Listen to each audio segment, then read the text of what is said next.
This is Marie Cheney. Marie's been an English teacher for 4 years, but she wants to progress to a head of year position. I'm hoping by the end of the programme that Gladini will show me that I can have confidence in myself, confidence that others people see that I just can't see. In order to identify Marie's weaknesses, we've set up a mock interview for a head of year position. Marie will be interviewed by this panel. Michelle Joyce is a primary head teacher. Diane Smith is an ex-head with 14 years governing experience, and Mel Woodcock spent 15 years as a secondary head teacher. The interview will be observed by Gladina McMahon, a life coach who will help identify the areas Marie needs to work on in interviews. Hello. Hello. My name's Mel Woodcock, I'm head teacher. OK, so to start with, can we look at your presentation? We'll then ask you a couple of questions and then move into the... Right, OK. Technology's not very good, so do you mind if we turn to the paper one, because that's going to take... Is it coming? It fell asleep. It fell asleep. OK, it just takes... It's taking a bit. Oh, yes. Resuming windows. Give it a chance, Marie. The nerves are already showing and the interview's not even started yet. All right, the critical incident that I'm going to talk about is a very disaffected Year 8 girl that came to me 2 years ago. I was approached by the head of Year 8 to ask if I would take her on board, to look after her, to talk to her, to be a role model. How are you going to monitor success in the future, because she probably won't always be in your class or your form? She's not in my form anymore, because when they go to the Success Centre, they aren't in mainstream school. They're still in the college, but they're not in mainstream school. And I do see this young lady around the college, and she does acknowledge me, which is a good thing, because some of the students that go to the alternative curriculum, they don't acknowledge the teachers around the college because they think they don't have to have anything to do with them anymore. So that's where I see that I've had an impact on her, because she will still stop and talk to me and pass the time of day with me.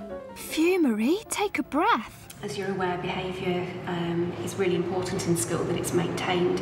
It's a good standard. How would you ensure that happens? Well, first of all, I'd introduce the SEAL policy, which is the social and emotional attitude to learning, which is something that the school that I currently work at is trialling. How would you go about ensuring that the students have high-quality personal and educational guidance?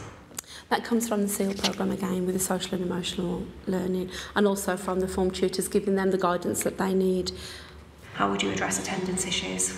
Okay, the things that we brought in at the college where I work at now is a text message to parents if they're not in, to find out whether they're at home, and the parents ring back. So that's something I could... Parents don't have a mobile phone? Okay, phone home. Or also we have, at the college I work at now, we have someone that will physically go. If they're somebody who doesn't attend college regularly, they physically go and fetch them. Your attendance has dropped to below 80%, so 20% of your kids are non-attenders. How would you manage that? You can't physically go out and drag every child in. No, you can't. But you could send out letters. You could interview the parents to find out if there's an issue. Well, I'm a parent and I don't want to tell you what's going on in my house, and my child's not coming to school. How would you deal with that? Okay, I would tell you that you have a legal obligation to send your child to school, and if your child doesn't start attending school, then we will have to take processes to take you to court. Right, thank you. To Marie's relief, the interview's finally over. What will the panel make of her? I hope I did enough to get the job. I answered the questions. There are a few questions that I hadn't anticipated, but fingers crossed. How do you guys feel about her? I felt on a presentation, if we start with the presentation, I liked the way that she delivered it, the content, it was fine, and she had eye contact with all three of us. And I also like the fact that she backed it up with a paper version. So she had technical problems, she could revert to the paper version. Yeah. The speed of the delivery was a problem. It came out like machine gun fire.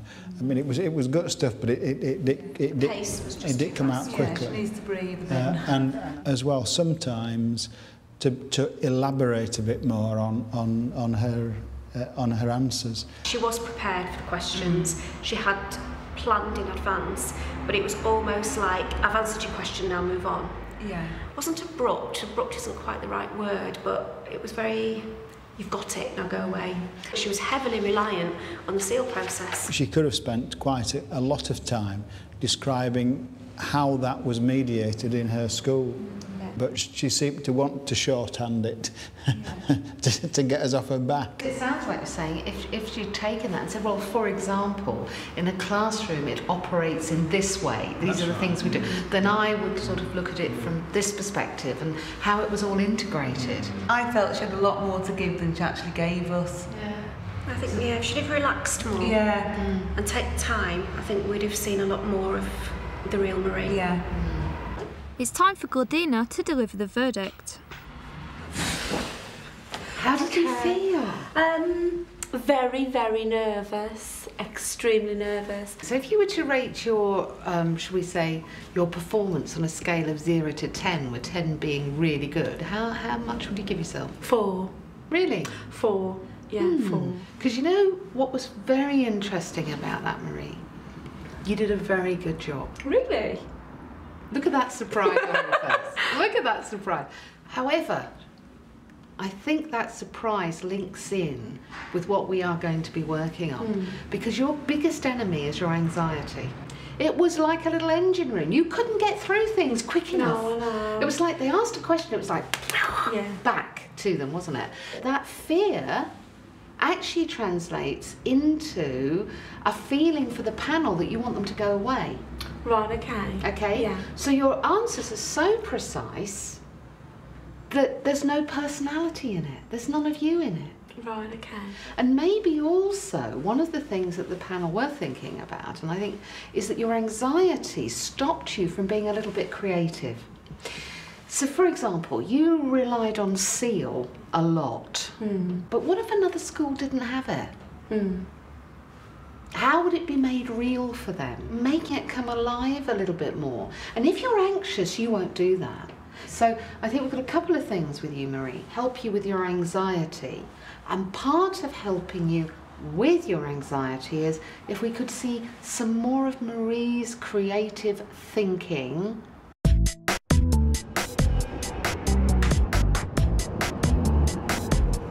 So Gordina's identified anxiety and a lack of creativity as Marie's weaknesses.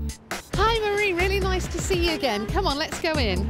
There's one great way to tackle those issues. Emma Lawson's a relaxation expert and she's going to teach Marie a calming visualisation technique. Just close your eyes for me. Just deep breathing, so down to the bottom of your chest for me. Breathe in and breathe out. So you're going to go for a walk in the countryside. Start off on a country road. It's all cobbly. Be aware of how you feel. Feeling calm and protected. You walk along the path and you can smell geraniums and daisies and dandelions, the wind swaying in the trees. You breathe deeply. Get rid of all the tension. When you're ready to do so, place your hands down by the sides of your body again. Open your eyes really slowly. How do you feel? That's really good. Right, Marie, we're going to do the massage in schools routine, which I'm going to teach you how to do, and then I'm hoping that you're going to take it back to your own school and maybe try and massage your colleagues using it. Okay, so we'll get to it. Really easy to do. Don't worry too much. Right, so first of all, we're going to do the looking glasses. So we go round for the lenses. And then If Marie can take the massage routine back to school, then not only can she and her colleagues benefit from relaxing massages, but Marie can practice talking in a calm, relaxed manner in a school environment. And we move to the arms, okay? So I need your arms to be down by your sides as much as you can. That's great. I'm going to do a little monkey. I'm going to go down the arm, back up the arm. I'm going to move down into the hand area. Do little bunny hops. Then place one hand, one at a time, so you always keep contact, you're always touching the person. And sweep down as though you're brushing the snow off the person's head. So all the time, you just go with the shape of the head. And then you step back for the next bit, just a little step back. brush all the way down the back. Like brushing away all the tension. So Marie, how was that? That was absolutely wonderful. I loved the visualisation. It was like I was there. She told me that I could feel the sun on my face and smell the flowers. It was wonderful. I could actually do it. It was really, really good. So Marie, I wonder, could you teach me the visualisation exercise? Okay, I'll have a go. Lie down. Great. Let's just warm your feet up. We're going to go on a journey and we're going to go and find a little cottage. And the cottage is whatever you want it to be. So the first thing we're going to do, we're going to walk towards a wall. And it's a sort of wall you'd find in the secret garden. As you walk further along the wall, you'll see a gate with a very old, rusty handle. I want you to turn the handle and slowly open the gate. Be aware of how you feel while you're standing outside the cottage. Be aware of the grass smells and the flower smells that surround you. In the field are your favourite flowers. It doesn't matter what the season is because your flowers grow in that field, whether it's winter, spring, summer or fall. Be aware of yourself and your being. Be aware of your arms and your legs. I want you to wiggle your fingers and wiggle your hands. And when you're ready, Gladina, I want you to open your eyes and tell me how you feel. Oh, I'll be coming back again, Marie, I'll tell you. So Marie, okay, you've now been through the interview, you've been through the exercises with Emma, you've done a fantastic job on me. What do you think you've learnt from all of this? I think what I've learned is I've got to slow life down. I've got to slow me down, so stress levels have got to come down, and I've got to start talking slower. How are you going to translate this, the slowing down, into those more stressful situations like when you go for an interview? I think what I'll do is when they ask me a question, stop and reflect, because they don't need an answer straight away. So take time, take a deep breath, think of what I'm going to say and then answer the question, because that way the stress levels will come down, because I myself will be calmer.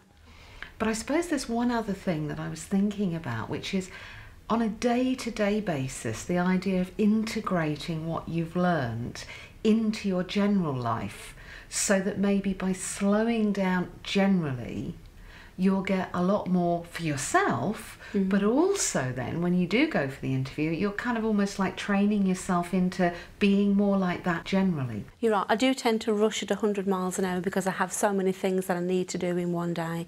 So I think everything I've learnt from yourself and from Emma today will work for me. I've just got to work at it. I used to dread interviews because I wanted to get them over and done with. I know you have to go through the process of selection, but I was always worried that I wouldn't get the right answer out, and I don't think it's always a case of getting the right answer out. You've got to show them who you are, and doing this today has shown me that you need to slow down so they can actually see who you are as well as what you are on paper.